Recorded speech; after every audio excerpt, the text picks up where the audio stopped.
ညီလေးစိတ်ချမ်းသာခြင်း1000မိုးလောက်ကွာမရှိတော့ဘူးကို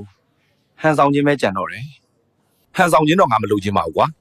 လောဘနည်းနည်းတော့ရှိတယ်အကိုလိုချင်အတနဲ့တွဲယူရမယ်ဒါတွေကအတွဲလိုက်လာတာမလိုချင်ပါဘူးကွာပစ္စည်းတစ်ခုတော့ရှိတယ်အကိုကြိုက်မှာမဟုတ်ဘူးဘာပစ္စည်းလဲဟာပြောပါဦးမပြည့်စုံခြင်းလေကိုမလိုချင်ပါဘူးကွာငါလိုချင်တာစိတ်ချမ်းသာခြင်းကွာစိတ်ချမ်းသာခြင်းကဘယ်ရောက်သွားတာလဲအကိုကလည်းဗျာဒါကလူတိုင်းလိုချင်နေကြတာပစ္စည်းပြက်ပြီပေါ့အဲ့ဒါဆိုရင်မေတ္တာတရားရောရှိသေးလားမေတ္တာတရားဟိုးအစကတည်းကမလာတော့တာအကိုကြာပြီဟာကွာမင်းတို့ဆိုင်ကလည်းဘာမှလည်းမရပါလားဟာဒေါသနဲ့မနာလိုခြင်းတွေတော့ရှိတယ်ကိုအကောင်ရှိတအားနေတယ်